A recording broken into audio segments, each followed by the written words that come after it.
tarde. Eu sou o professor Dr. Juliano Pimentel, estou o presidente da CESDUEM, Seção Sindical dos Docentes da Universidade Estadual de Maringá. Hoje nós teremos uma live com 3 convidados, sendo 2 estudantes e uma professora universitária, e a discussão é bastante ampla. Ela trata de fazer uma análise geral de como está a universidade em tempos de pandemia, né? Você sabia que a Universidade Estadual de Maringá não parou, que, por exemplo, no âmbito da extensão, os departamentos, cada departamento da universidade está oferecendo, em média, 10 cursos de extensão para a comunidade? Eu, por exemplo, oferto agora um curso para 300 pessoas que está atingindo pessoas do Brasil inteiro, com uma carga horária de 180 horas. No meu departamento, um colega ofereceu um curso sobre treinamento em futsal. As vagas se esgotaram em 3 horas. Os professores estão tendo que vir aos laboratórios, limpá-los, fazer a manutenção e continuar as coletas. Os estudantes estão tendo orientação online. Os projetos, as pesquisas que podem contar com trabalho à distância ou com qualquer coisa que não tenha o contato humano, estão acontecendo. A universidade está fervilhando e os professores estão tendo que adquirir, a custo próprio, novos equipamentos para poder transmitir em suas aulas remotas que já estão acontecendo em nível de mestrado e doutorado. E a grande questão que a universidade se coloca é: devemos dar o passo à frente? Devemos também instituir a aula remota para os estudantes de graduação? Para que isso não... Veja só, os professores, portanto, muitos deles já estão em sobrecarga porque trabalhar em home office é uma nova metodologia. Então, a questão é: o que está acontecendo com a universidade? O que está acontecendo com os professores? O que está acontecendo com os alunos? Para que contextualizar o nosso debate e que ele seja sempre voltado para qualificar a discussão, eu vou trazer algumas notícias aqui.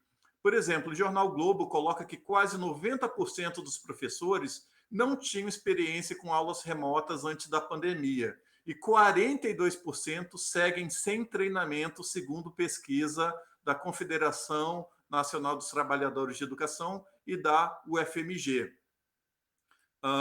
O estudo da USP, por outro lado, mostra que 70% das pessoas gostariam de realizar seu trabalho no home office. O perfil dessas pessoas são pessoas com alto salário e que trabalham em cargos que eles veem vantagem em relação a trabalhar o home office para, primeiro, se prevenirem da pandemia e, em segundo lugar, também porque isso evita gasto com trânsito. Por outro lado, desses 70% que gostariam, se for selecionado apenas as pessoas que trabalham no campo da educação, então nós teríamos 56% favoráveis, né? Outra notícia do Jornal Globo diz que a pandemia fará o ensino à distância ser necessário até o ano de 2021. E, por fim, o jornal O País traz uma matéria sobre por que as videoconferências nos esgotam psicologicamente, já que na interação presencial, outros tipos de linguagem, como a linguagem gestual, como a comunicação corporal, elas economizam o nosso foco de atenção. Por isso que você, numa live, você não consegue ficar muito tempo sem se distrair. Pois bem, com base nesse conjunto de questões que nos atingem e que a atividade do professor não se restringe, né, ao ensino na graduação, mas existe toda uma extensão na pós-graduação, no atendimento à comunidade, nas orientações. A grande questão é: para onde a universidade vai? Quais são as consequências econômicas, sociológicas do ensino remoto para o estudante de graduação? E os estudantes de graduação, como eles têm vivido essa realidade?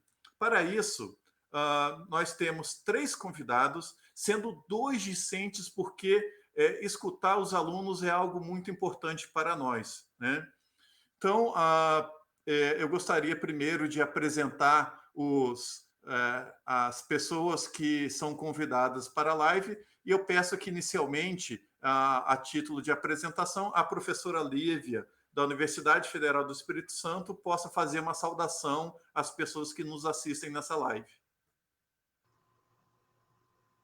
Olá, boa tarde a todos e a todas. É um prazer estar aqui nessa live, conversando com os estudantes e com o Juliano. A realidade das universidades estaduais é um pouco diferente das universidades federais, mas eu espero contribuir aqui com o debate, principalmente a respeito do ensino remoto. Eu tenho pensado, junto com outros colegas, a gente tem tentado construir alternativas aqui na UFES, né, na Federal do Espírito Santo, e a gente espera que esse bate-papo que a gente vai ter aqui seja bastante construtivo.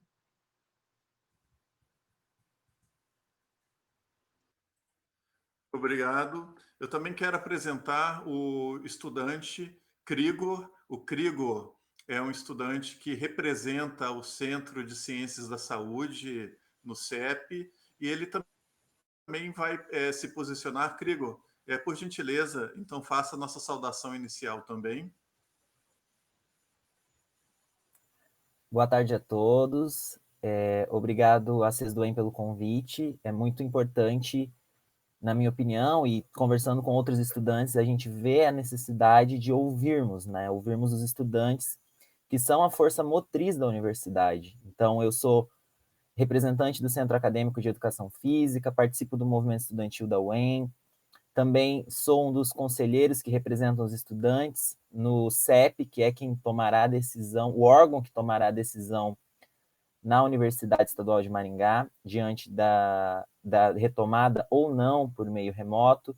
Então, eu julgo muito importante que nós comecemos a prestar atenção no que está acontecendo em relação aos estudantes, que a gente pare e escute a realidade deles, porque a gente sabe que os tempos estão muito difíceis, e por isso a gente precisa tomar essa decisão com muita cautela e de forma qualificada, aumentar, ampliar o debate e realmente pensar em tudo isso que está acontecendo, não só nesse sim ou não, não é? Então, acredito que hoje a gente vai conseguir qualificar esse debate e avançar em relação a pensar uma universidade diferente, uma universidade que, de fato, atenda às necessidades do povo e que comece a ouvir melhor os seus estudantes. Obrigado, Krigor.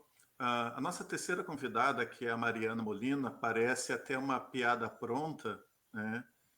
Seria cômico se não fosse trágico, mas ela é estudante da Unicentro, onde os estudantes já estão tendo aula remota e ela não está conseguindo entrar porque a internet dela está caindo. Então, a estudante da Universidade do Centro-Oeste do Paraná, do curso de turismo, a Mariana Molina, que justamente ia nos relatar qual é a vivência cotidiana do estudante de graduação numa universidade pública que está tendo aula remota, não está conseguindo entrar remotamente aqui na nossa live pelas dificuldades. Então, mais uma piada de mau gosto pronta, que eu então vou, Krigor, começar dialogando contigo para dizer assim, quais informações os estudantes têm recolhido, porque, obviamente, veja, eu como professor quero dar aula, né? Eu não sei a Lívia, mas eu estou me subindo pelas paredes de saudade de ter contato com os meus alunos, poder reiniciar meus projetos de pesquisa que eu tenho que fazer coleta com seres humanos, né? Os projetos de extensão que eu tenho no colégio com dezenas de crianças. E é óbvio que nós temos que ser responsáveis e ter o distanciamento social para que o período de pico da Covid passe, né? Mas, e na realidade dos estudantes, que dados você tem coletado e que tipo de leitura o movimento estudantil está fazendo em relação à análise de contexto da universidade hoje e quais desdobramentos, né? Porque, obviamente, aqui nós não estamos fazendo proselitismo de pregar contra ou a favor, mas de fazer uma análise baseada em fatos concretos. Então, quais são os fatos concretos que os estudantes nos trazem para realizarmos uma reflexão sobre a universidade em tempos de pandemia?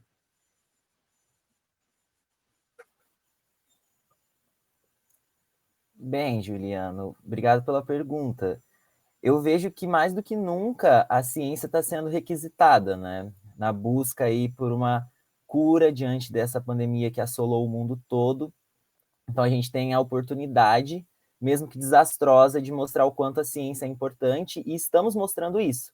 Frisar que no Brasil, 95% das pesquisas são realizadas nas universidades públicas. E eu concordo que esse deve ser mesmo o papel da universidade.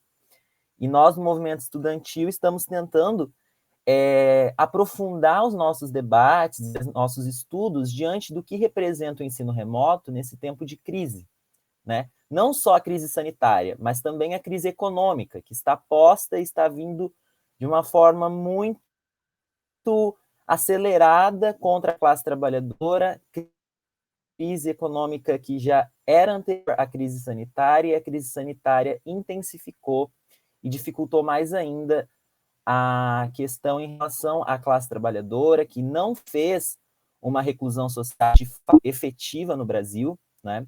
Não houve em nenhum momento a parada de setores estratégicos, então não sei em que medida nós podemos contar com o controle do vírus por essas medidas, então a gente vai ter que apostar na ciência. Mas, e pensando nisso, né, você abre a live falando que a Universidade Estadual de Maringá não parou, e nenhuma universidade no país parou, né? A ciência não para, isso no mundo todo. E nós, no movimento estudantil, estamos tentando entender esse processo de colocar uma retomada por meio remoto nessa condição, né? Nessa condição de uma crise sanitária, uma crise econômica, os estudantes em casa, trancados, porque alguns podem, outros não podem, eu já vou fomentar um pouco mais sobre isso. Os pais desses estudantes também, em certa medida, ficaram em casa, outros tiveram que trabalhar, alguns estão trabalhando. Então, basicamente, o que nós já conseguimos avançar nessa discussão? Nós temos a qualidade do ensino e de proletarização do estudante, né? O estudante que antes só podia estudar, hoje ele já não consegue mais só isso, principalmente no ensino superior. Cada vez mais nós temos a figura do estudante, a figura do estudante trabalhador. Então, esse processo de precarização do estudante. O estudante vem até a universidade e simplesmente não consegue só estudar. Ele precisa se jogar para o mercado de trabalho, nem sempre na profissão em que ele está estudando, isso também precisa ficar claro, geralmente é em uma profissão precária e que desgasta muito,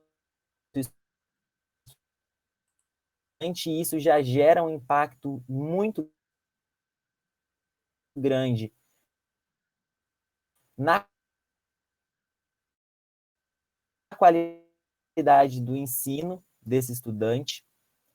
E, basicamente, agora, durante a pandemia, né? Se nós olharmos os números nos aplicativos, nós vamos perceber que os números não param de crescer. E isso não é só durante a pandemia, né? Durante a pandemia, os números aumentaram ainda mais. O que já era grande, já era alto, antes da pandemia, intensificou. Por que isso está acontecendo? Porque desse sistema que nós estamos inseridos econômico, né?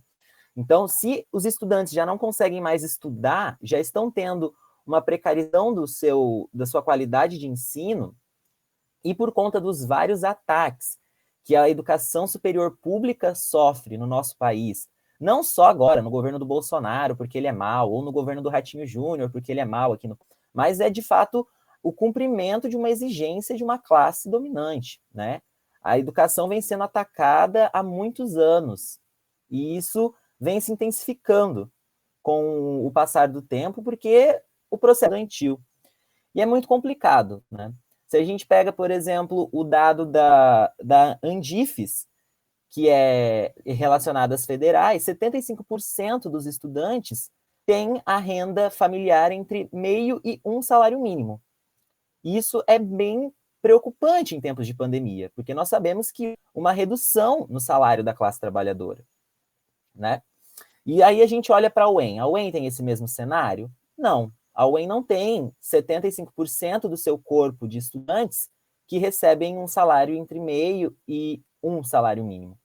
Mas nós temos, no questionário socioeconômico que a gente responde para fazer o vestibular, uma questão fundamental, na minha opinião, que é: você julga que terá que trabalhar durante o período da sua graduação? E lá nesse questionário, apenas 12,95% dos estudantes disseram que não teriam, no último vestibular de verão, né? Se nós olharmos para os outros vestibulares que ocorrem na universidade, a gente percebe que o número de estudantes que têm que trabalhar não é baixo. E isso impacta diretamente na educação. Basicamente, se a gente olha para esse cenário de pandemia, a gente vê tudo isso agravado. Ou seja, o que era difícil para o estudante se tornou mais difícil. E isso é esse debate. Não olhar só nessa questão de o estudante tem acesso ou não tem acesso. Eu me preocupo com isso. Afinal, se for aprovada a retomada aqui para o UEM do ensino remoto, o estudante que não tem acesso será prejudicado. Mas eu me preocupo com mais. Será que o estudante teve uma redução na renda familiar? Será que teve algum contaminado pelo vírus? Algum familiar foi contaminado? Algum familiar veio a falecer? Todas essas questões têm que ser colocadas em discussão, porque afetam no processo de ensino-aprendizagem. E a gente não pode negar, a gente não pode ser simplesmente tecnicista nesse momento e levantar apenas a questão do material, internet e computador. Não é só essa discussão que a gente tem que fazer. Nós precisamos olhar mais para os nossos estudantes e para os nossos professores também, né? Principalmente aqui na UEM, a maioria do corpo docente é grupo de risco e eles não podem se expor ao vírus grande. E só pensando nisso, né? Como, por exemplo, que nós temos 2 grupos, o que prefere estivessem esperando apenas porque algo está pairando no ar e eles não querem acontecer. E não é isso, né? Não é esse moralismo que nós estamos enfrentando. Não é, eu sou bonzinho e quero começar a dar aula, eu sou mau e não quero começar a dar aula. Não tem nada a ver com isso. Mas é, de fato, uma preocupação com os rumos que a universidade brasileira, com os rumos que a educação brasileira, nessa Brasil que está sendo construída. Esse país que está sendo construído desde há muito tempo. E nós, enquanto estudantes, estamos enfrentando esse processo de sucateamento, de precarização do ensino. Obrigado, Krego. Para tornar mais dinâmica a nossa conversa, enquanto a gente vê se a Mariana vai conseguir bater na porta de um vizinho e pegar uma internet a cabo, né, para poder conversar conosco, né? A Mariana é estudante da Unicentro, iria conversar conosco como é a realidade dos estudantes que estão lá, mas a internet dela caiu e ela não consegue retomar, né? Eu queria conversar com a professora Lívia Moraes, que é do Departamento de Ciências Sociais da UFES. E na UFES, como esse debate está? Às vezes, olhar uma outra realidade é importante também para poder avaliar a nossa. Então, Juliano, lá na UFES, logo no mês de março, foi criada uma resolução, e nessa resolução estava que o ensino remoto seria uma solução nesse processo. Mas, por organização, tanto do nosso sindicato de docentes lá do UFES, quanto de estudantes e do Sintufes, houve grande resistência para o ensino remoto, e essa resolução tirou esse ponto, né? Se tornou, então, proibido que o ensino fosse substituído por um ensino remoto. Continuaram as atividades de pesquisa e extensão na universidade. Enquanto isso, teve uma comissão, né, que ficou trabalhando as questões de biossegurança na universidade, né, um plano de biossegurança, e uma outra comissão trabalhando o plano de contingência. E lá nesse grupo do plano de contingência estavam presentes representantes dos estudantes, dos professores, né, da DUFES, mas chegou um certo momento em que o diálogo ficou difícil, né, havia uma insistência para a inserção, para o início do ensino remoto, e esses representantes tanto do sindicato quanto do DCE, saíram dessa comissão. E a gente está num momento em que a reitoria passou esses planos produzidos, que são mais intenções do que realmente planos, para os departamentos, para que os departamentos discutam. Isso vai passar para o debate dos centros, e dos centros vai voltar para a reitoria. Entretanto, estamos sendo bastante pressionados nesse sentido, mas aproveitando a possibilidade de que o debate veio para os departamentos para pensar outras propostas, que na hora da minha fala eu vou falar sobre essas propostas que a gente tem pensado, com relação, né, ao ensino remoto. Então, a gente está ainda em processo de discussão, e a gente pensa que não pode ser uma discussão apressada, né, simplesmente para dar uma resposta imediata, mas tem que levar em conta tudo isso que o Krigor estava falando agora, né, a condição dos estudantes, a condição dos professores, professoras, mulheres com filhos pequenos. A gente sabe, essa sociedade ainda coloca um peso muito grande da tarefa doméstica sobre as mulheres, e que, inclusive, né, não estão conseguindo inscrever artigos. Teve uma pesquisa em que mostrou que os homens, em geral, aumentaram enviaram mais artigos para as revistas, enquanto as mulheres enviaram muito menos nesse período da pandemia. Então, tem uma série de realidades que a gente tem que levar em conta, e a gente está tentando fazer um debate na medida do tempo que é necessário para fazer o debate, não apressadamente. Muito bom. Para você que nos ouve, eu quero fazer uma saudação. Temos um público muito bem equilibrado de estudantes da graduação e docentes. Então, minha saudação ao Pedro Jorge, ao Bernardo, ao Leonardo, a Liana Macedo, a Andressa Lampert, ao Murilo, ao Lincoln, a Claudiana, ao Onésimo,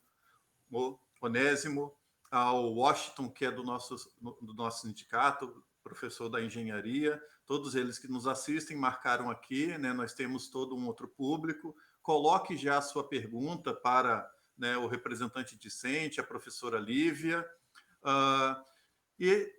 Também colocar que a professora Lívia estava se referindo a um artigo publicado na conceituada revista Nature, né, fator de impacto acima de 50, e que demonstra que as mulheres, mesmo aquelas que não possuem filhos, né, sofrem com a sobrecarga de trabalhos domésticos e há uma diminuição, portanto, da sua produtividade. E a esse respeito, né, obviamente, aqui na Universidade Estadual de Maringá, e para quem nos assiste não é da UEM, nós recomendamos, entre no site da UEM, veja a quantidade de cursos que estão sendo ofertados gratuitamente para a comunidade. São assuntos os mais diversos, vai desde cultura afro-brasileira até como fazer um pacote Excel para estoque. Então, a universidade compartilhando seu conhecimento, os professores não estão parando, eles estão tendo que aprender a utilizar esses mecanismos, né? Eu mesmo tive que consultar meu filho de 15 anos sobre que equipamentos eu deveria comprar para poder fazer as videoaulas, né? Então, é todo um aprendizado que os professores, porque não basta transpor a aula da sala de aula, que tem interação, que tem vivência, que tem a pausa, que o professor pergunta para o aluno, que tem a dinâmica, para videoaula, que, como o Krigor colocou, portanto, não é só uma questão de internet e computador, mas reflete saúde mental, a capacidade do professor transpor uma linguagem para outra.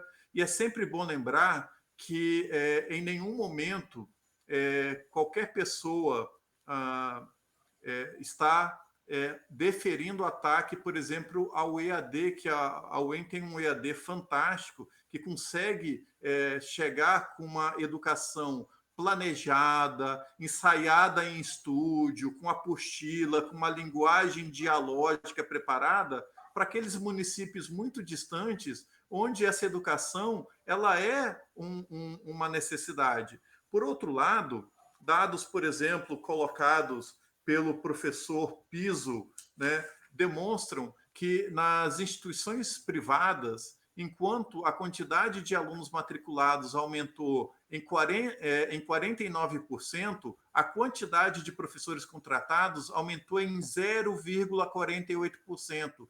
O que isso significa? Que, em certa medida, esse professor que antes poderia dar atenção a 50 alunos numa sala, agora tem que dividir com 80, né, alunos numa sala. Ou seja, qual é a qualidade de ensino para um país que precisa buscar o desenvolvimento e um país grande que precisa se equiparar em termos de desenvolvimento tecnológico, desenvolvimento humano, superação das desigualdades, né?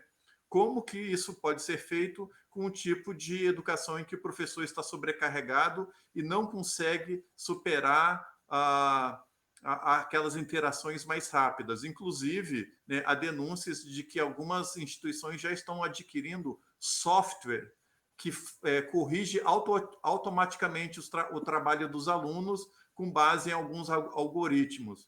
Então, esse tipo de precarização também precisa ser colocado, ao mesmo tempo que pode ser defendida a importância do EAD para circunstâncias de democratização em locais onde as pessoas não têm acesso físico à universidade.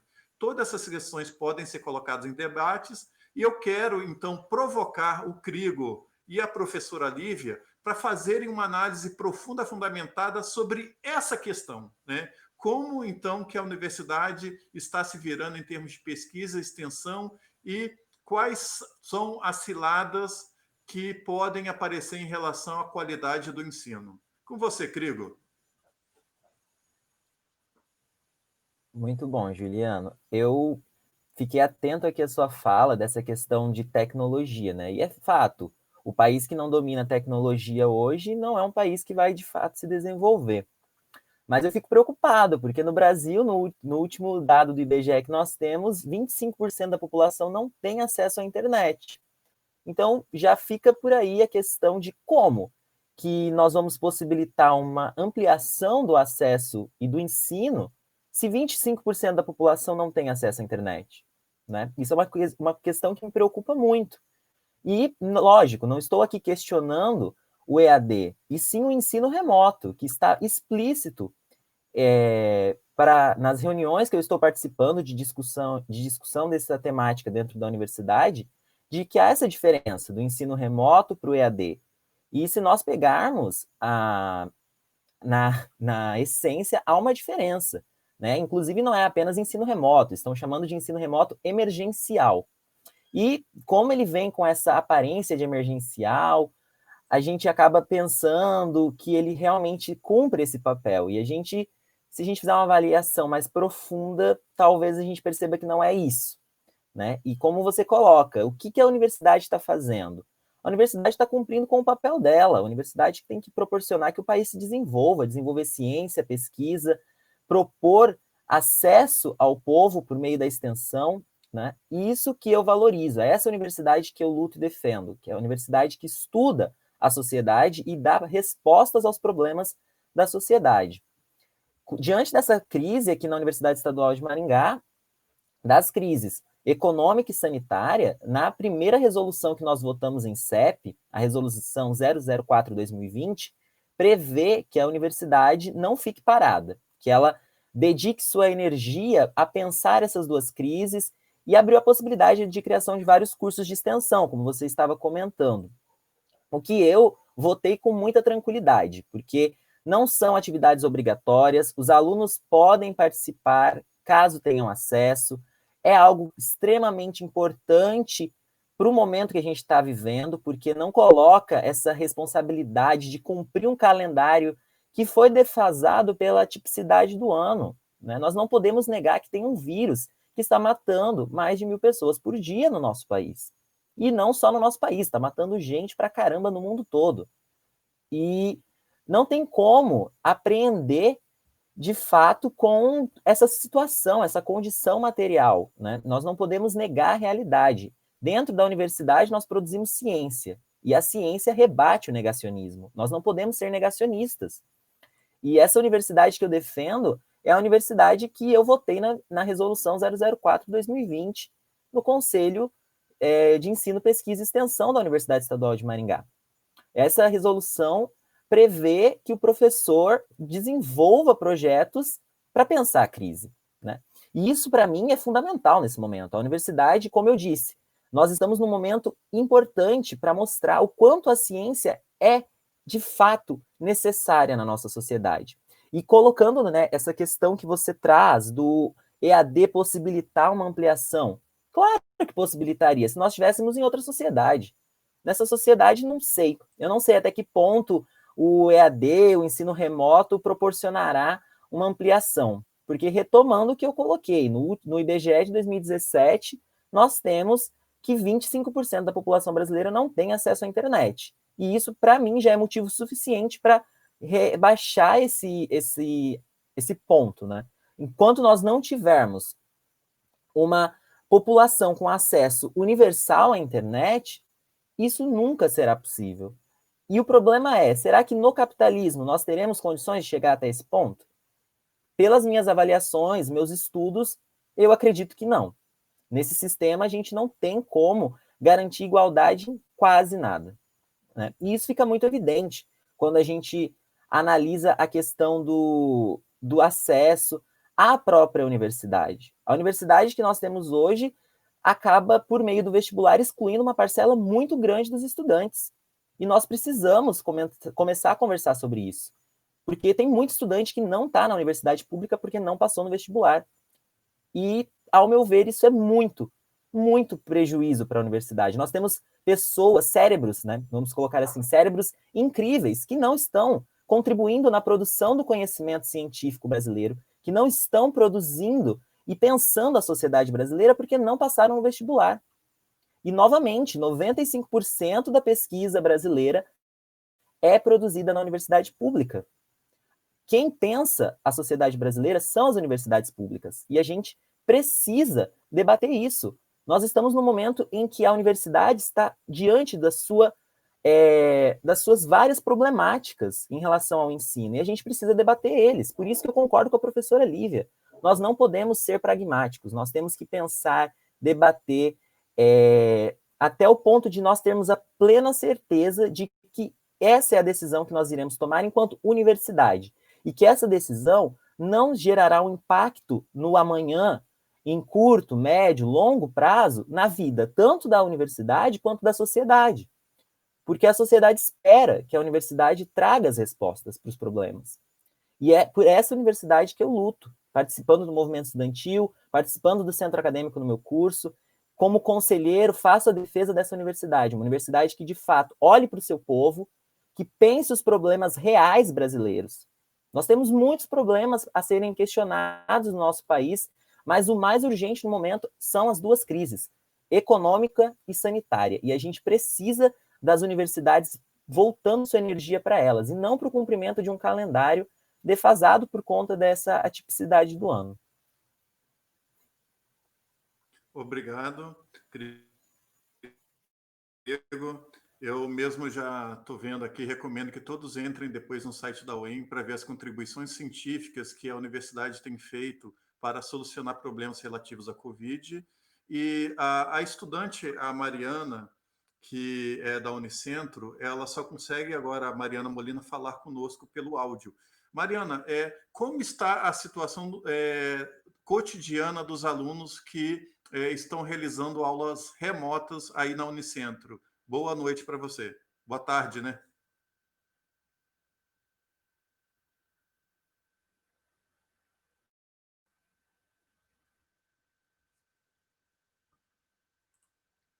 Alô, parece que a Mariana.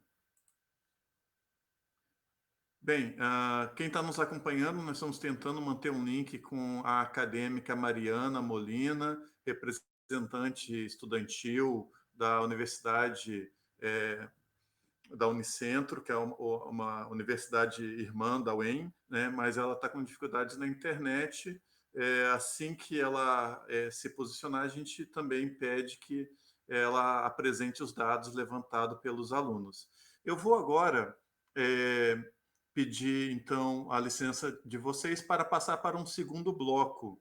A professora Lívia, ela tem se notabilizado nacionalmente em relação a pesquisas que ela tem feito no âmbito das ciências sociais para localizar as transformações macroeconômicas e sociais que têm acontecido em relação às universidades. Ou seja, para a gente pensar o momento da crise e a relação das universidades de uma forma mais ampliada, para também não ficarmos só olhando para o nosso umbigo. Então, eu agora vou ceder uma fala de um tempo mais ampliado, para que a professora Lívia exponha os elementos principais dessa pesquisa que ela tem disseminado em vários canais de comunicação pelo Brasil. Professora, mais uma vez uma satisfação em tê-la aqui presente. Nós gostaríamos, então, de saber o que os seus estudos têm apontado, por gentileza. Obrigada. Então, voltando aqui para conversar com vocês, eu queria dizer que essa minha fala não é uma fala só minha, né? Isso tem sido construído coletivamente, junto com colegas da UFES, né? Que vem pensando essas questões e também com diálogos que eu tenho com colegas da Unicamp, que foi onde eu fiz meu doutorado, principalmente do grupo de estudos e pesquisas em educação e crítica social, que são coordenados pelo professor Lalo Minto e pela professora Carolina Catini. E aí eu trouxe uma fala nesse sentido que o Juliano falou, de dar um panorama macro do que está acontecendo para a gente poder pensar as particularidades, né? E o nome dessa mesa de hoje é o mito da universidade parada em tempo de pandemia. Na hora que eu vi esse nome, eu logo lembrei, eu não sei se vocês se lembram, mas lá no longínquo mês de março, quando tudo começou, houve uma campanha do governo federal que se chamava O Brasil Não Pode Parar. Foi uma campanha publicitária que foi divulgada rapidamente, mas o STF proibiu que ela fosse veiculada, mas quem conseguiu ver essa propaganda pôde observar que a maioria das pessoas que apareciam nessa propaganda eram pessoas periféricas, negros e negras, de feição nordestina. Então, qual Brasil não pode parar? Né? Essa é uma pergunta que a gente precisa se fazer. A gente também teve uma série de carreatas no país, né, de pessoas pedindo que se flexibilizassem as medidas de isolamento, de distanciamento social, e pessoas também dentro de seus carros com vidro fechado, bem protegidas. Né? Então, qual o Brasil que não pode parar? Essa é uma pergunta que a gente não pode esquecer de fazer, né?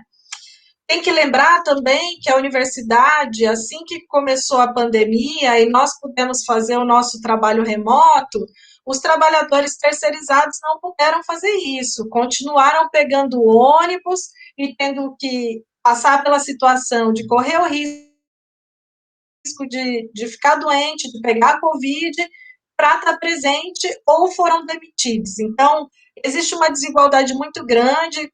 E as pesquisas vêm mostrando, pelo menos aqui no Espírito Santo, a quantidade de mortos que são negros e periféricos é muito maior do que as pessoas de classe média, alta, brancas, né?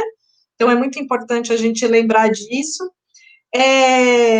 E também chama atenção, né, para um texto recém-publicado do professor Gilberto Calil, que é aí do Paraná, né, da UniOeste, da História. Ele apresenta o dado de que o presidente Bolsonaro repetiu 32 vezes, entre o dia 29 de março e 25 de junho, que a pandemia só seria controlada quando 70% da população estivesse contaminada. Então, por que eu estou dizendo isso, né? É porque não é uma simples irresponsabilidade a gente estar há 2 meses sem um ministro da Saúde. É realmente um projeto, né? É um projeto de morte, infelizmente, né? Mas é um projeto que está dado em que se espera, né, que a imunidade coletiva, que é chamada esdrúxulamente de imunidade de rebanho, seja a solução para o Brasil, né? Outros países também acharam por algum tempo que a imunidade de rebanho era uma solução, mas todos voltaram atrás, inclusive até o Trump fez a autocrítica, e o nosso é o único país que continua com essa política de imunidade de rebanho. Mais um dado para fechar essa introdução aqui, do Gilberto Calil também, que na última quinzena, no Paraná, houve um acréscimo no número de casos de Covid de 164%, o maior do país. Então, no momento em que a curva não para de crescer, a gente vê esse processo de abertura da economia, né, e da população da classe trabalhadora tendo que trabalhar. Mas por que eu disse tudo isso? Eu disse tudo isso porque eu estou defendendo que os professores voltem a trabalhar presencialmente? Não, não é isso que eu quero dizer, mas eu quero debater essa questão que perpassou várias universidades, que é esse discurso de que a universidade não pode parar.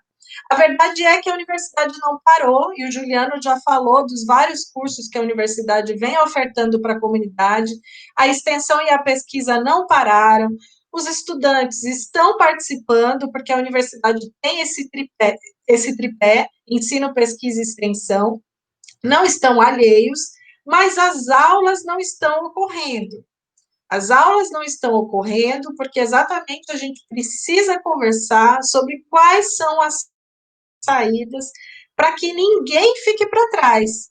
A gente não pode tomar uma medida urgente, né? Eles estão falando emergencial, urgente, né? Excepcional, mas que deixe para trás uma série de estudantes que não conseguem acessar e que não tem condições de acessar. A gente precisa falar não só de condições de acesso, mas a gente precisa falar de condições de vida.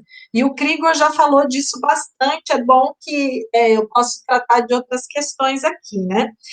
O Krigor também falou dessa função da universidade pública, né?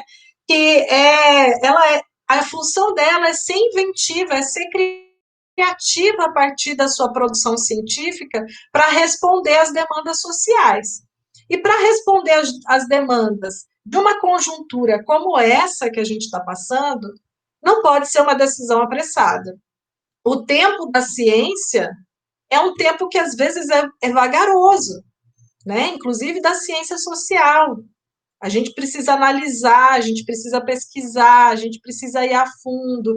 Não pode tomar decisões a partir de notícia de jornal que está pressionando a universidade a voltar à aula e ter ensino remoto. Não pode ser assim que a gente toma as decisões, né? A gente precisa lembrar que as universidades produziram máscaras, álcool em gel, respiradores, né? As necessidades essenciais primárias do processo de pandemia, a universidade ofereceu propostas de políticas públicas, auxiliou movimentos sociais com dados, né, e inclusive com participação de estudantes e professores. Então, a universidade ela não parou.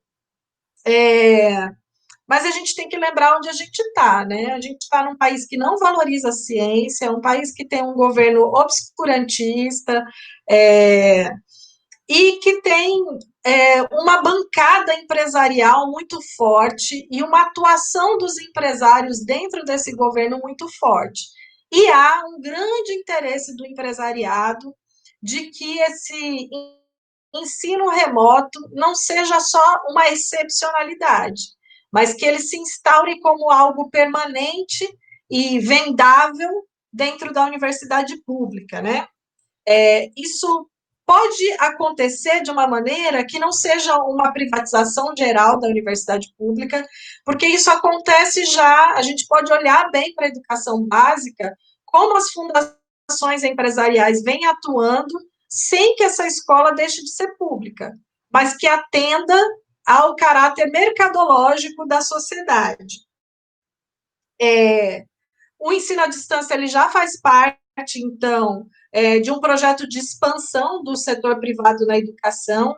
Tem uma notícia de maio de 2019 da Folha, que constatou que a licenciatura à distância cresceu 1.500% em 10 anos. 1.500%, ou seja, nossos professores estão sendo formados com uma educação bastante desqualificada, porque, principalmente nas universidades privadas, o principal objetivo é o lucro.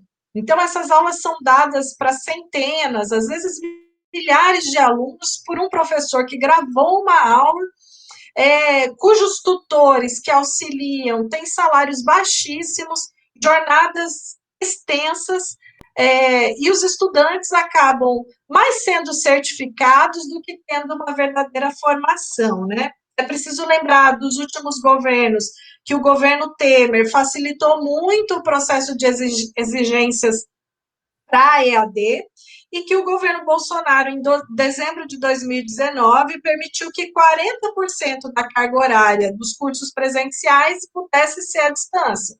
Então, como o Krigor também já falou, é algo que já existia antes da pandemia, que vem se intensificando enormemente nesse momento.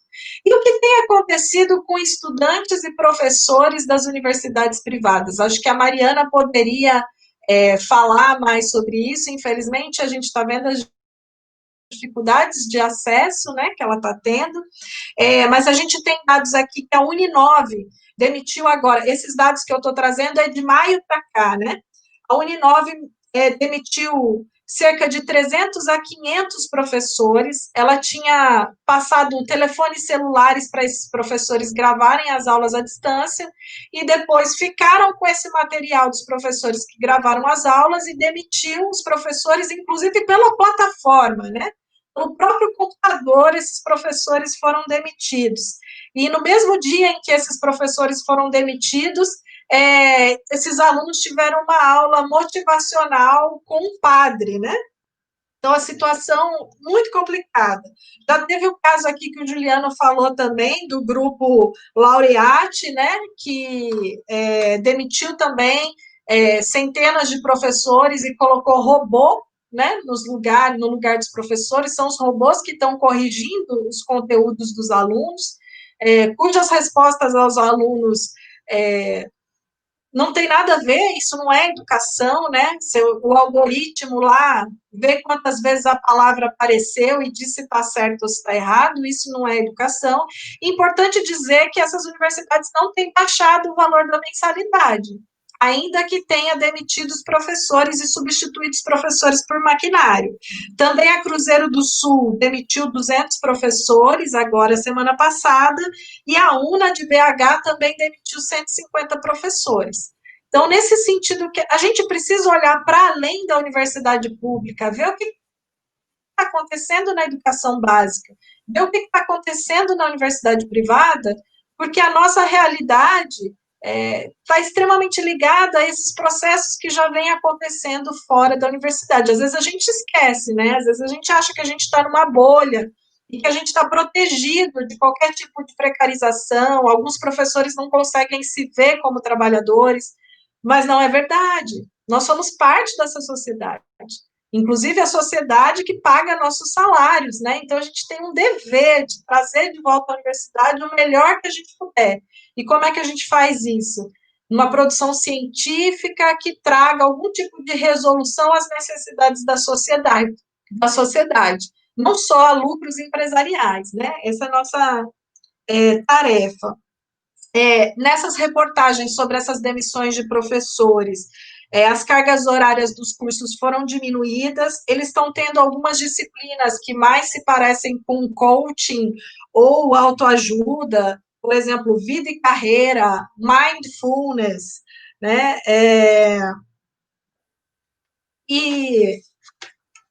Então, a situação dessas universidades é bastante complicada, a gente precisa olhar para elas, porque isso pode acontecer com a gente, né? Afinal, os concursos públicos já não estão ocorrendo. O próximo sentido é a gente contratar pessoas de forma totalmente precarizada, né? Como é o caso desses tutores, a gente tem alunos, né, mestrando educandos que vão trabalhar como tutores, sem diálogo, né, aluno-professor, essa construção que se dá na sala de aula se perde, né, e essa reprodução de um conhecimento via vídeo, né. O que tem acontecido? Eu tenho falado com professores de várias universidades em que o ensino remoto, que é um arremedo, né, pior que a EAD, vem ocorrendo, né, na USP, na Unicamp e outras universidades que já têm, não pararam, né, e continuaram com o ensino remoto. A participação dos alunos é baixíssima, né, não tem relato de turmas que os alunos, mais de 50% dos alunos matriculados estejam participando. Como não há reprovação, não há uma divulgação muito grande do que tem ocorrido, mas falei com uma professora da USP essa semana que me disse que no começo do semestre, nas primeiras aulas, cerca de 70% dos alunos apareceram, e nesse momento tem 25% dos alunos apenas comparecendo à sala de aula. As enquetes que têm sido feitas pelas universidades, elas não estão levando em conta a quantidade de alunos que não respondeu às enquetes. Ela tem balizado as suas políticas a partir das respostas dos estudantes, mas o contingente de estudantes, a amostra é muito pequena. Essa professora da USP falou que no curso dela, de 1.500 estudantes, apenas 300 responderam. Um professor da UFG, do curso de História, ele estava falando, né, que foi feito um questionário para os alunos. Os questionários que não foram respondidos, o coordenador de colegiado ligou por telefone para os alunos e ainda assim não conseguiu falar com 150 alunos do curso. Então, essas pessoas estão passando por diversos tipos de sofrimento, e a última preocupação delas nesse momento é conseguir cumprir um calendário, né? No caso de uma reunião que a gente fez com os alunos das ciências sociais no curso, teve uma professora que perguntou aos estudantes: mas e aí, vocês preferem perder o ano letivo a ter ensino remoto? E a resposta que ela ouviu foi: professora, a gente quer viver. Professora, a gente não quer deixar nenhum aluno para trás.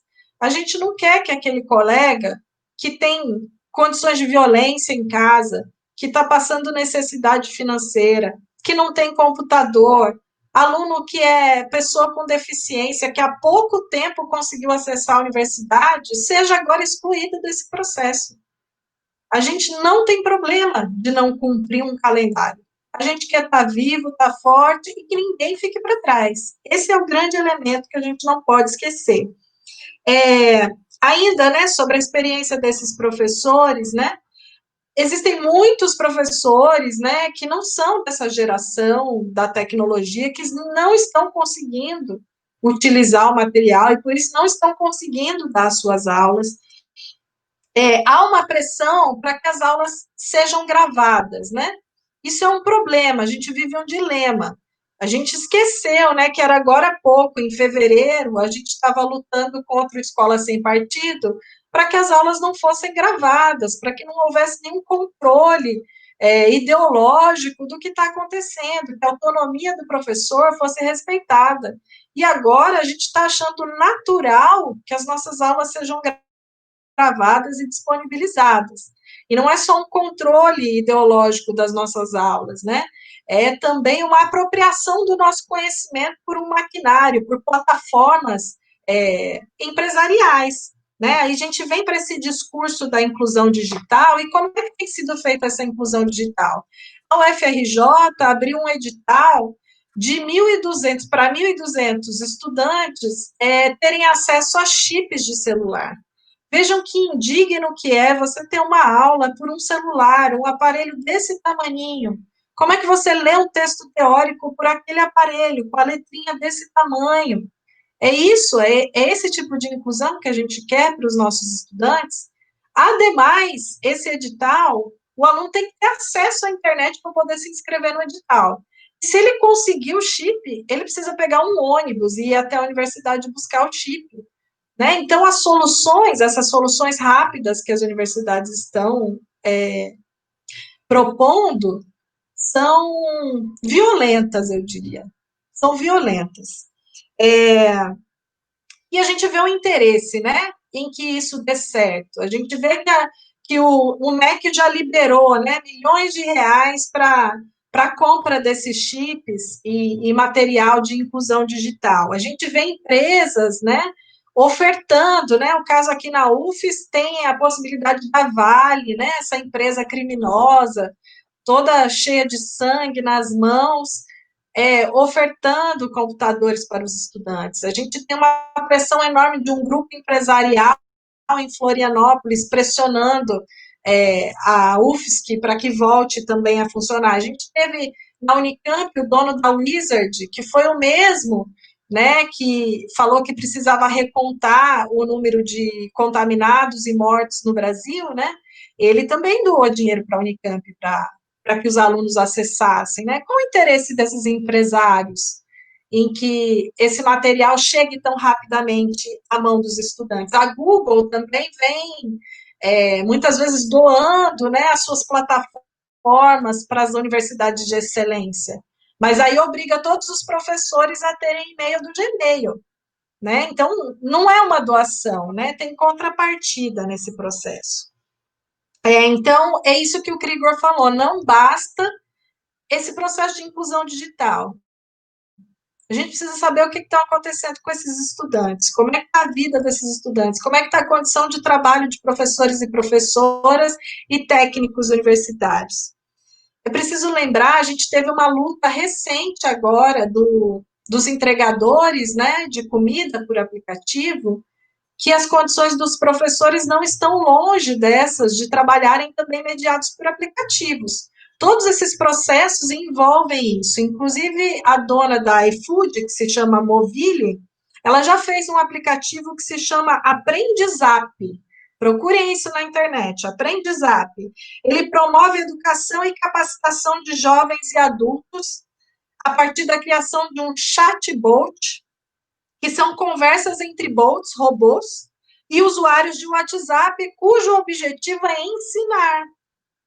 O papel do professor é totalmente perdido nesse processo. Por isso que a licenciatura pode ser aligerada, pode ser da pior qualidade possível, porque todo esse debate, né, e essa construção empresarial em torno da educação desvaloriza o papel do professor. E só para completar sobre esse aprendizado, né, você pode se cadastrar e receber 10 aulas por semana, e quem patrocina esse aprendizado é a Fundação Lehman, né, do bilionário, né, Jorge Paulo Lehman. Estou caminhando aqui para ir fechando, né? E aí tem esse debate, né? Presencial versus remoto. Eu falei aqui há pouco tempo atrás que a universidade é o lugar da inventividade, da criatividade. A gente não pode se bastar nessa dualidade entre presencial e remoto. Não é só isso que nós temos outras alternativas, né? E essas alternativas passam, né? Por se dar conta das condições de vida desses estudantes, né? Que tiveram parentes que morreram nesse processo, né, que estão em sofrimento psíquico. Todas essas enquetes têm mostrado que os estudantes e também os docentes estão em sofrimento psíquico. Então, que alternativas a gente tem, né? A gente tem como alternativas propor mini-cursos, seminários, uma série de atividades de extensão, pesquisa, discutir o funcionamento do curso, discutir o PPC do curso, discutir a nova política de extensão na universidade pública, discutir o estágio dentro do curso, pensar o próprio curso, pensar a sociedade, propor projetos, né? No caso da UFOP, que fez um período letivo especial, tem curso que fez uma agenda única, e é nesse sentido que a gente está trabalhando aqui no curso de Ciências Sociais da UFES, de fazer uma agenda única de atividades para que os alunos que conseguem acessar a internet possam participar dessas atividades, inclusive que seja aberta à comunidade, mas que o estudante que não consegue acessar, ou por condições emocionais ou objetivas também não consegue acessar, que ele não seja prejudicado. Porque me cansa ouvir o seguinte discurso: ah, tá tudo bem, porque o aluno que quiser pode trancar sem prejuízo. O aluno que trancou, ele está sendo prejudicado, porque não conseguiu fazer o curso. Ele queria fazer, mas ele não conseguiu. Então, a gente não pode esquecer, né, dessa pauta liberal meritocrática, né, que avança sobre a educação há um bom tempo já, né, o discurso empreendedor faça com que alguns poucos que já têm certas vantagens sociais continuem se destacando. Isso pode gerar uma elitização da universidade pública, um embranquecimento da universidade pública, uma exclusão enorme de vários seres e sujeitos sociais que há pouco acessaram a universidade e que podem perder esse espaço. Para fechar, né, eu sei que o Futurice não atua sobre a universidade estadual, mas eu acredito que atuando na universidade privada, ela também seja um exemplo, né, para as universidades estaduais. O projeto do Futurice, ele prevê, né, que o dinheiro venha de empresas privadas, que venham de fundos financeiros, né, para resolver as questões da universidade pública. E isso a gente precisa ficar atento, porque o dinheiro vai vir para a inclusão digital, da pior forma possível, né, via chip, via celular. O dinheiro vai vir. Mas e na hora que a gente precisar voltar presencialmente, precisar do dinheiro para garantir o banheiro limpo, para garantir os funcionários terceirizados, para garantir álcool e gel, estrutura da universidade, vocês acham que esse dinheiro vai vir? Não vai. Não vai porque o interesse é que a universidade pública não consiga voltar a trabalhar presencialmente. Os interesses privados e empresariais querem que esse período de excepcionalidade seja permanente, e por isso a gente tem que ficar muito atento, né?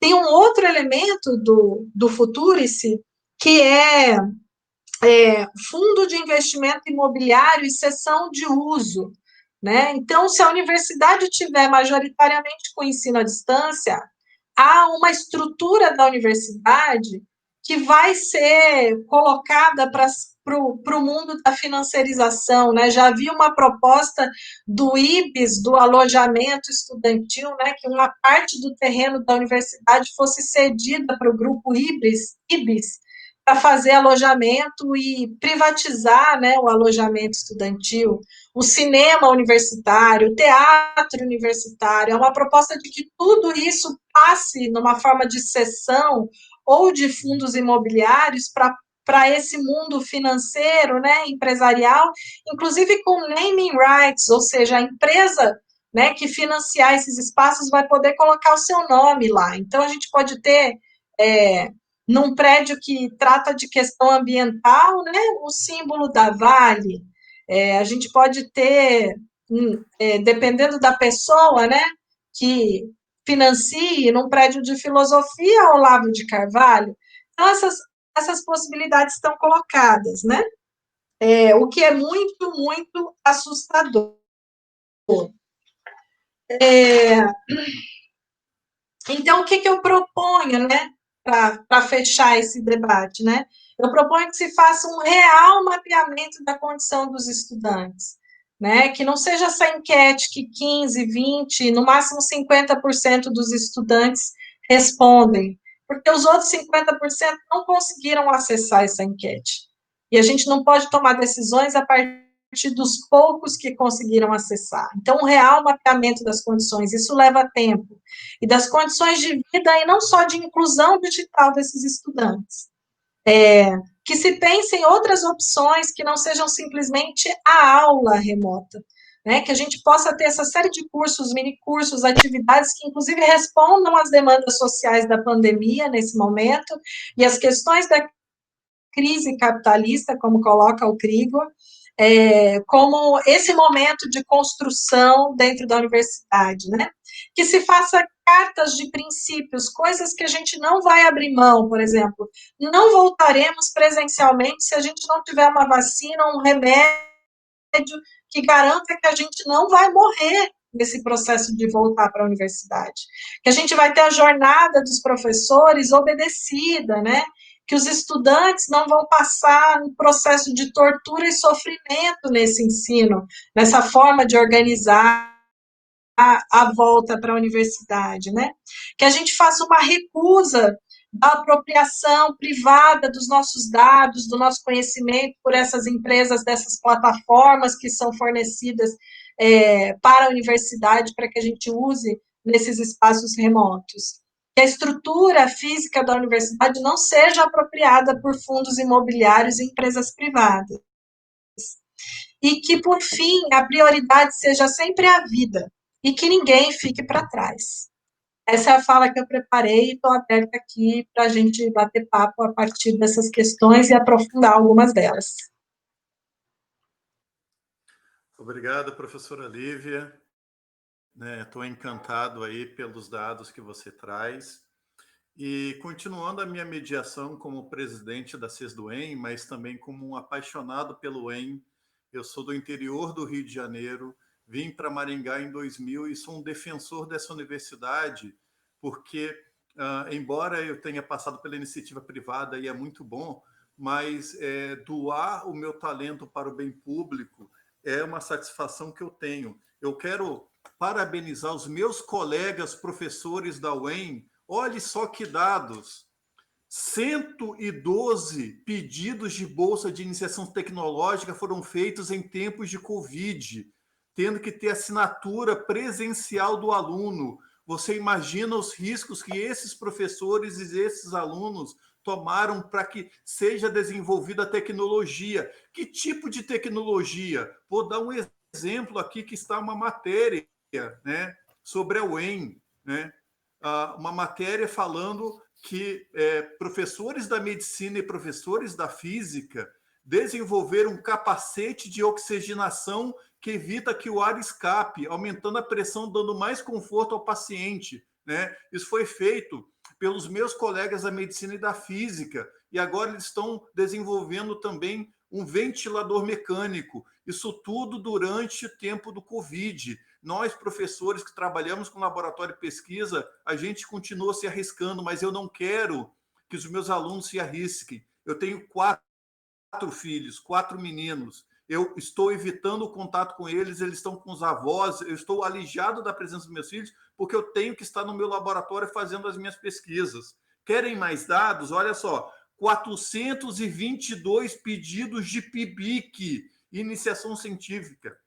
Isso tudo acontecendo durante o tempo de Covid. Então, eu queria que o Crigo, e Crigo, vou controlar seu tempo, hein? Crigo, então quando sai alguém lá dizendo que a universidade não pode parar, será que esse sujeito não sabe que a universidade não parou e que a gente está fazendo pesquisa, produzindo conhecimento, ofertando curso a todo momento, de forma desesperada e heróica? Então, você como aluno, a universidade não pode parar ou a universidade não parou?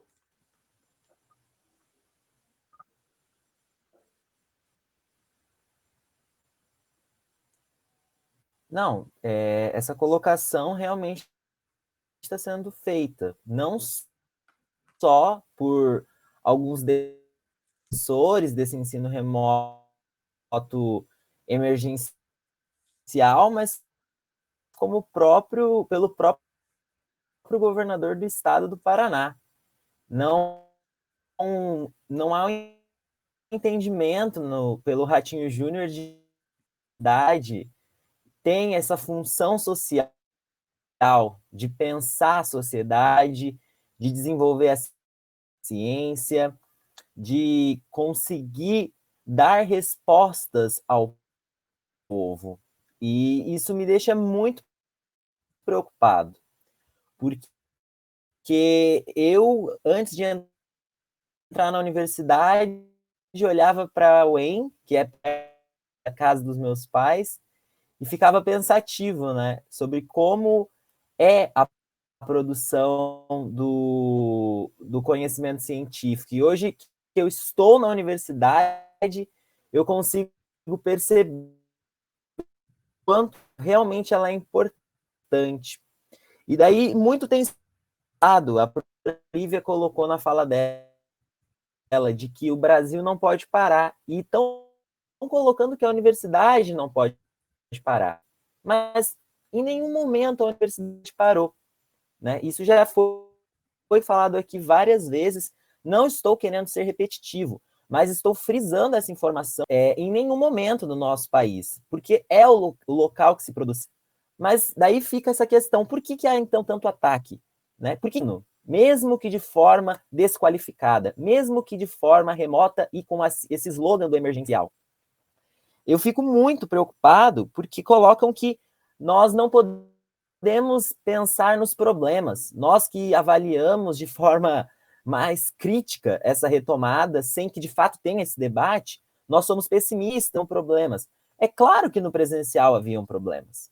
Né? A universidade tem problemas, a educação, e o momento de crise aflora, coloca todo ter essa visão. Esses problemas estão escancarados para que nós consigamos avaliá-los, debatê-los e conseguir superar esse momento. Nós estamos em crise e as crises estão escancarando.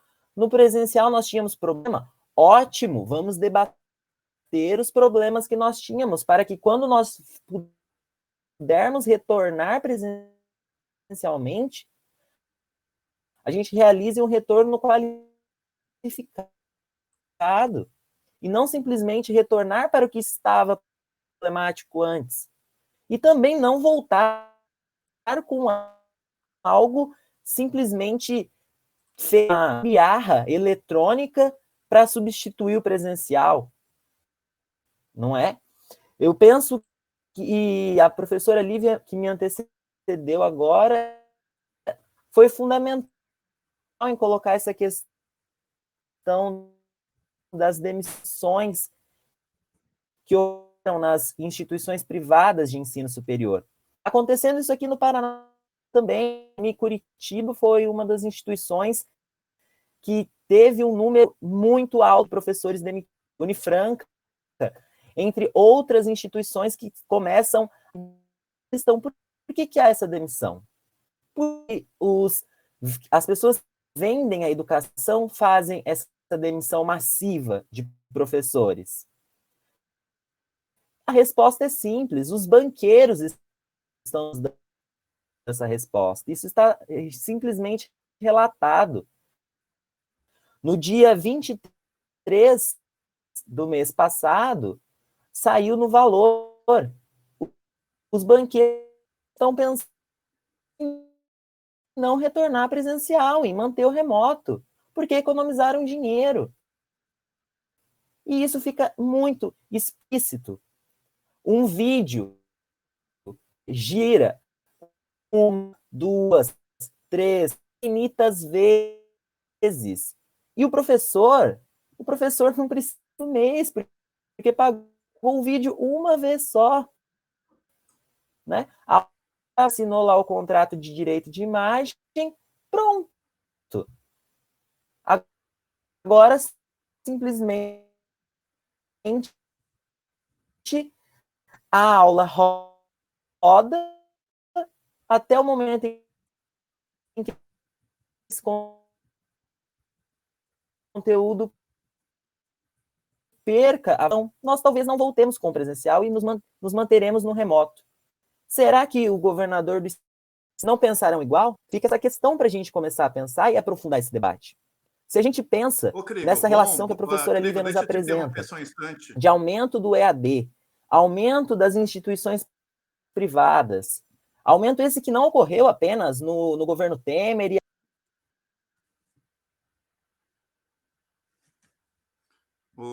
Gregor, desculpe te interromper, mas é que você está tocando num assunto que nós já vamos pedir também a contribuição tua e da professora Lívia, que diz respeito ao fato de termos 74 professores que foram aprovados em teste seletivo para professor de contrato temporário, né? Eu tenho ojeriza a dizer que esses professores são temporários, eles não são, são meus colegas, né? O tempo que eles estiverem aqui são meus colegas e deveriam ter direitos iguais, né? O sindicato luta muito por essa equiparação, né? Mas nós temos notícias de uma outra universidade pública aqui que foi aprovada a aula remota, e aí quando os professores temporários que estavam aguardando a contratação nessa outra universidade pública estadual, né, localizada em Ponta Grossa, por questão, né, eu não vou dizer qual é o nome da instituição, mas que o parecer jurídico depois disse que, já que as aulas remotas, justamente, né, como o Krigor falou, seriam gravadas, não haveria necessidade da contratação dos docentes em regime temporário, né? Então, olha só que interessante, nós somos 74 professores que têm o seu planejamento de vida, né, a sua dignidade colocada sobre, de certa forma, uma chantagem que a UEM, uma vez aprovando o ensino remoto, esses docentes serão contratados, enquanto na realidade de uma universidade que tem as mesmas características, né, o mesmo regime jurídico, o mesmo patrão, né, houve um parecer jurídico com o descarado pretexto de dizer que poderia afrontar a lei de responsabilidade fiscal e não contratou. Então, eu queria inicialmente passar para a professora Lívia, para que ela pudesse comentar, porque nós já estamos encerrando a nossa live e voltando à estabilidade da internet, eu também gostaria de passar ao Krigor para que ele se posicionasse sobre a perspectiva dos alunos, que é muito importante esse diálogo entre servidores, comunidade externa. E aí, Krigor, antes então de passar para a Lívia, eu quero dizer que foi muito feliz você colocar os interesses econômicos. E eu quero dizer que a CESDUEM se solidariza ao pequeno empresário que está tendo que fechar portas aqui em Maringá e em todo o Brasil, e lembrando que, neste momento, existe um fundo soberano pago com o imposto de cada um de nós, que poderia ser investido para dar empréstimos em juros adequados, ou mesmo, né, sem juros, para a sobrevivência do pequeno empresário, porque é ele que garante a empregabilidade e o sustento de milhares e milhares de empregos nesse país. Então, nós temos bancos lucrando com a Covid, enquanto o pequeno empresário está quebrando, e isso é uma responsabilidade, né, de medidas fiscais e econômicas que deveriam ser feitas em âmbito estadual e federal. Então, fica registrado aqui a nossa solidariedade ao pequeno empresário, né? Quando, por exemplo, há um aumento salarial do servidor e do professor da UEM, ele não vai gastar no exterior, ele vai gastar ali na padaria, né, na padoca, comendo um pastel na feira, né, comprando uma roupa ali na Avenida Brasil, ou seja, fomentando o comércio local. Então, para finalizar e agradecendo a participação de todos, tem aqui uma pergunta, inclusive, também para vocês situarem, de que colocar que há uma polarização e a CESDUEM, consultando os professores, a maioria dos professores, por enquanto, se posiciona contra o ensino remoto, mas se posiciona a favor de continuar trabalhando e fazendo as coisas para que a universidade nunca pare, a universidade nunca vai parar, né? Então, está se perguntando assim, como resistir, como os estudantes resistirem a esses lobismos, né, a esses ataques dos lobbies, né, dos interesses mercenários de diminuir a qualidade do ensino, qual é a possibilidade de resistência dos alunos? Então, eu passo para a professora Lívia, já comentando e poder encerrar uma mensagem sobre esse tipo de jogo cruel em cima com a vida, sobre a vida do professor temporário. Se eu fosse professor temporário, eu também estaria aflito, Então, eu quero dizer que o sindicato tem lutado diuturnamente para que esses professores sejam contratados e que também haja contratação efetiva.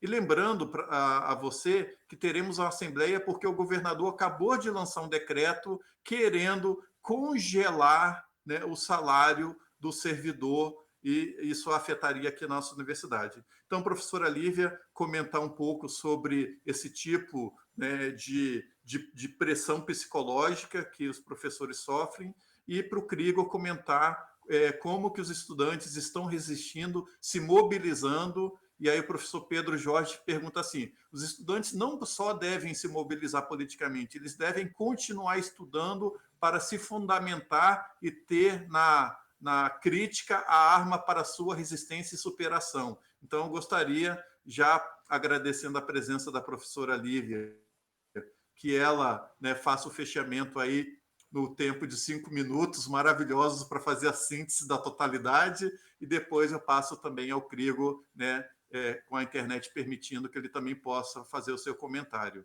Tá bom? Muito obrigado. Então, respondendo à questão, né, do Juliano, eu há pouco tempo atrás também era professora substituta, eu sei o que é essa condição, também dei aula em universidade privada, em escola básica, né, então essa realidade cruel, é, de angústia, da possibilidade de ser demitido ou de não ser contratado o tempo inteiro, né, e como mobilizam o nosso medo nesse processo. E mobilizam para a gente paralisar realmente, para a gente, inclusive, se colocar em concorrência com outros professores, né? Quando esse medo é mobilizado e falam, não, vocês que estão para serem contratados têm que apoiar a volta do ensino remoto para que vocês sejam contratados. Não há certeza sobre isso. Assim como aconteceu aqui na nossa universidade, quando se votou a suspensão ou não do calendário, muitos professores tiveram medo que, em votando a suspensão do calendário, tivesse parte do seu salário cortada. Então, esse medo é mobilizado, né, a favor desse projeto. Mas o melhor que a gente pode fazer é se solidarizar, né? Tanto os professores que estão aguardando serem contratados, quanto os professores que são substitutos e são contratados, quantos professores efetivos, e para além disso, a gente tem que olhar os professores das universidades privadas, que ao serem demitidos, inclusive, perdem assistência médica nesse período de pandemia, e a gente tem que olhar para os professores da escola básica, a gente tem muito a aprender com os processos da entrada das fundações empresariais nessas escolas e a atuação das faculdades privadas sobre a precarização do trabalho, e quando a gente puder lutar junto, e não só nós, entre nós professores, mas com estudantes e técnicos, a gente vai fazer a resistência necessária para que a universidade pública continue a existir, continue pública, continue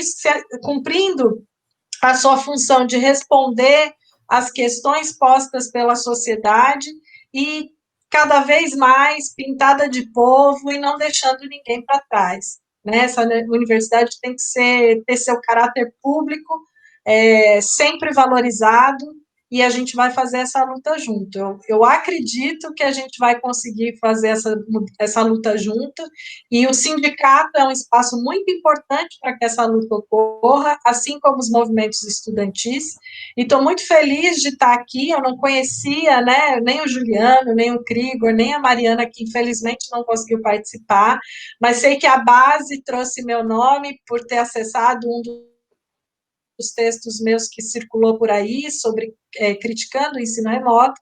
Então, agradeço muito essa oportunidade de estar divulgando aqui esse conhecimento produzido e a luta pela universidade pública, pela educação de qualidade, pela produção científica, pelo pensamento crítico e por um mundo melhor, né? Então, agradeço, muito obrigada.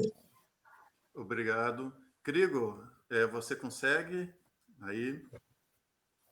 Então, essa é a dificuldade dos nossos estudantes com a internet privatizada de alta qualidade. Então, Crigo, com você a palavra.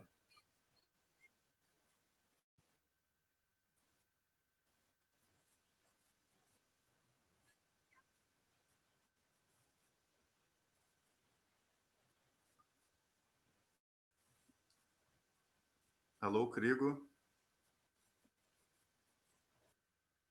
Crigo, liga o microfone.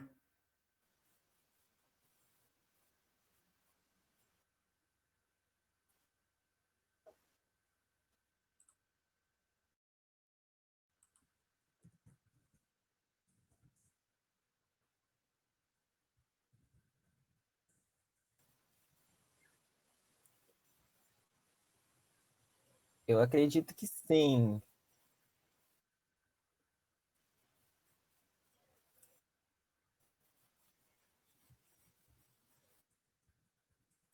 Não,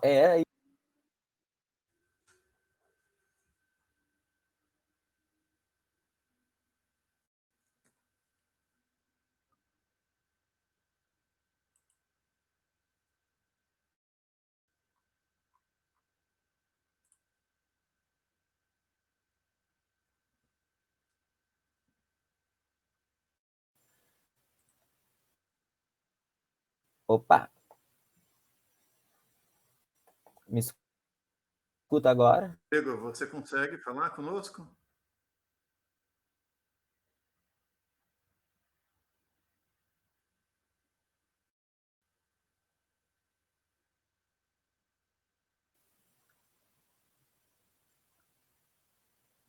Me escuta agora? Sim. Me escuta agora? Pode falar, Crigo. Tira o óculos para tirar o reflexo e fala aí seus 3 minutos de considerações finais.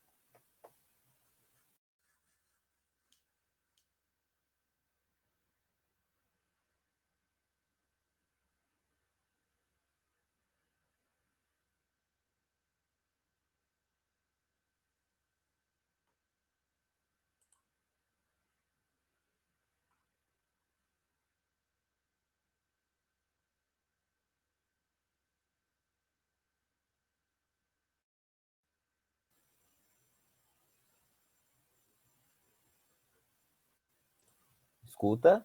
1, 2.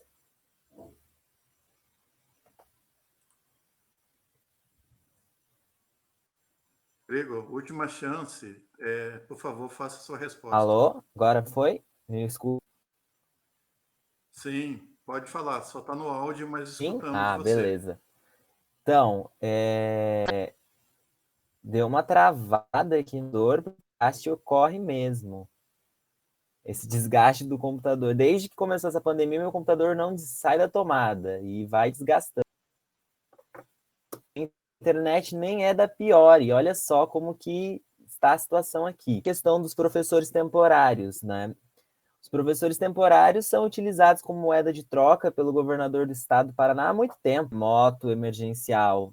Toda vez que ele precisa pressionar a universidade a aceitar alguma coisa que ele, para cumprir esse projeto político de educação da classe dominante, realiza, ele simplesmente...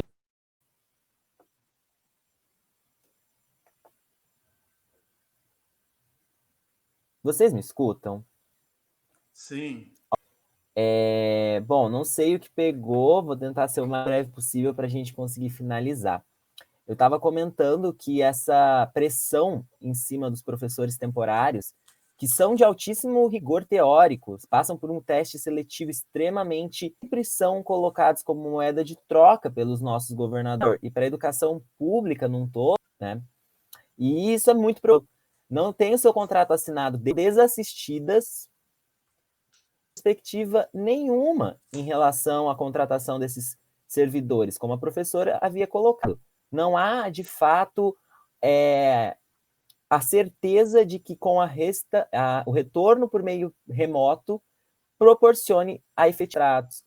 Inclusive, se nós fizermos uma análise mais aprofundada do que representa esse remoto, nós vamos perceber que, se de fato iniciamos as aulas por meio remoto, os vídeos circulam muito bem, nós temos agora uma parcela boa dos estudantes tendo acesso, eu não preciso mais de tantos professores, e eu posso sim riscar e jogar na lata do lixo da história esses servidores, né? É assim que está acontecendo nas instituições E isso deixando a gente extremamente assustado, porque, como eu disse, bancos estão simplesmente alertando, não iremos voltar para o presencial. No movimento estudantil, eu concordo, nós temos que aprofundar nossos estudos, nossa análise crítica, nós temos que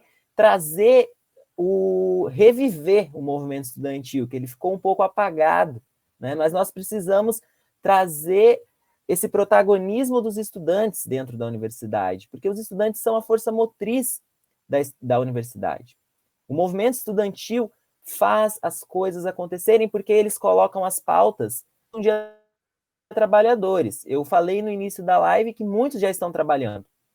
E, de fato, por conta da precarização, da proletarização do estudante, da precarização do ensino, mas muitos estudantes um dia serão trabalhadores. E passar pelo movimento estudantil, conseguir fazer uma análise crítica, uma análise radical, que vai à raiz do problema, e eu acredito que muito breve nós estaremos em outro sistema, mas enquanto estivermos no capitalismo, teremos que fazer essa luta da classe trabalhadora. E fazer uma luta da classe trabalhadora é extremamente importante que nós saibamos avaliar o nosso terreno, saibamos analisar não só as nossas propostas, mas as propostas do inimigo. E o inimigo nosso é extremamente explícito por conta da crise. E é a hora da gente colocar o nosso projeto de educação pública, gratuita e de qualidade, enquanto classe trabalhadora, como a professora falou, é a classe que sustenta a universidade. Nós pagamos para essa universidade estar aí e nós não queremos mais simplesmente não ter o povo. Nós queremos o povo na universidade. E o movimento estudantil estará voltando com tudo, eu tenho certeza. Não tenho dúvidas. O movimento estudantil irá aproveitar desse momento para estudar a temática, para aprofundar a discussão e para colocar a nossa pauta de universidade pública, gratuita, de qualidade e universal, porque é isso que nós temos que lutar. Obrigado. Bem, eu quero pedir desculpas a algumas questões que foram enviadas pelo público devido aos problemas da Mariana está caindo, né, pela internet, que é a mesma internet que eles têm que assistir a aula. A gente teve o tempo um pouco corroído, né? Tem algumas pessoas aqui criticando a reitoria da universidade, que ela está seguindo essa lógica que está sendo criticada. Tem outras pessoas perguntando aqui se está tendo boicote aqui, né? Então, lamentamos aqui não poder aprofundar essas outras questões, mas, ao mesmo tempo, eu creio que a gente cumpriu a importância desse debate, que foi qualificar e dar elementos para que possamos fazer a avaliação e poder responder se a universidade parada é um mito ou uma realidade. Então, eu quero agradecer mais uma vez a participação de todos e eu gostaria que os presentes pudessem ficar um pouco mais, que nós vamos agora passar o vídeo da Mariana. E lembrando para todos os docentes da UEM, o governador lançou agora uma proposta de congelamento eterno dos salários e haverá uma assembleia terça-feira às 16 horas, terça-feira às 16 horas, para tratar desse assunto. CESDUEM convoca todos os docentes, sindicalizados ou não, para discutir essa proposta vergonhosa, pecaminosa e ultrajante que acabou de ser lançada pelo governo estadual. E agora eu peço, então, para o Everton rodar o vídeo da estudante. Mariana. Bom, pessoal, boa noite. Vou ser mais breve do que eu esperava. Queria me desculpar aí pela situação da falta da internet, né, e da falta dos equipamentos aqui para me auxiliarem.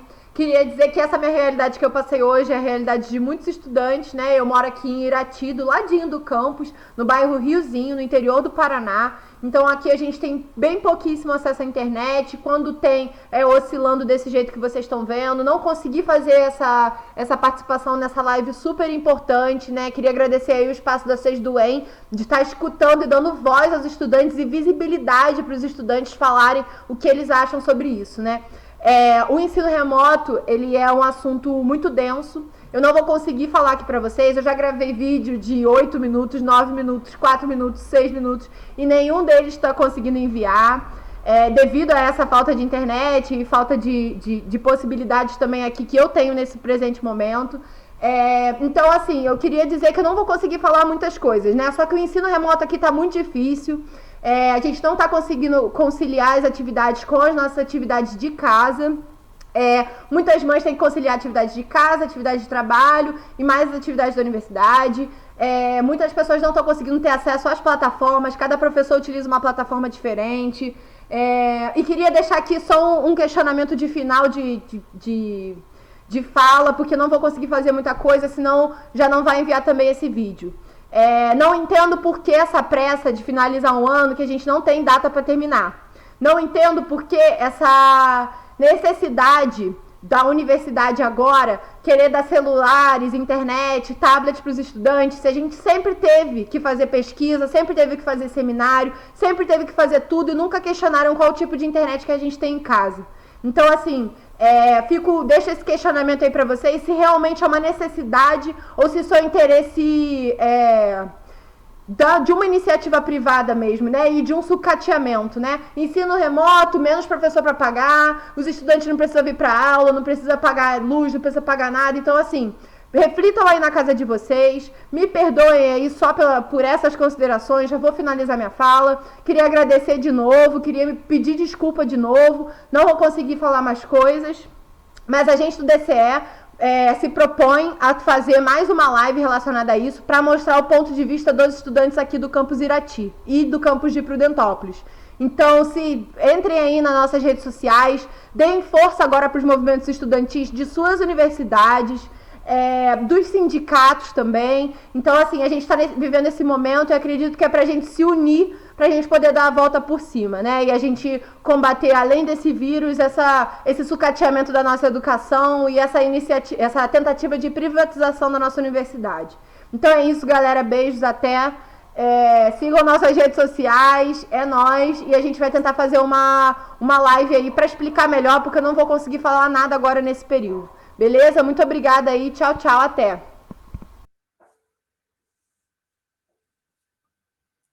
Muito bem. Então, reiterando o convite aos professores para a nossa Assembleia, terça-feira, às 16 horas, para tratar de interesses, inclusive desses colocados. Mais uma vez, obrigado ao Crigo, à Lívia e a você que está nos assistindo. Por favor, compartilhe essa informação, né? Este é um momento de qualificação. Aqui também é um momento do contraditório, para colocarmos todas as teses em debates, e o interesse é uma universidade não só pública, gratuita e de qualidade, mas a universidade necessária, que não é ainda essa universidade que a gente tem, mas é a universidade que vai tirar esse país, né, da subserviência econômica, tecnológica, para um país onde a gente possa enfrentar verdadeiramente as desigualdades que esse país tem, tá? E para isso a gente precisa de ciências humanas, de filosofia, de pensamento crítico, né? Para que pessoas como eu, que sou da área tecnológica, da saúde, também possa fazer esse trabalho com um nível de consciência crítica, né? Para que essa tecnologia não vire como uma tecnologia reificada de hoje, em que você troca um professor temporário por 10 tablets. Então, um grande abraço, uma boa noite, compartilhe esse vídeo e a gente se vê, porque a luta continua, né? Mesmo, e tome cuidado com o Covid, né? Aqui em Maringá o quadro de mortes e contaminação está aumentando, então seja responsável, lute pelas pessoas que não têm outra opção, não está na rua, né? Evitando o contágio. Um grande abraço a todos e a todas. Boa noite.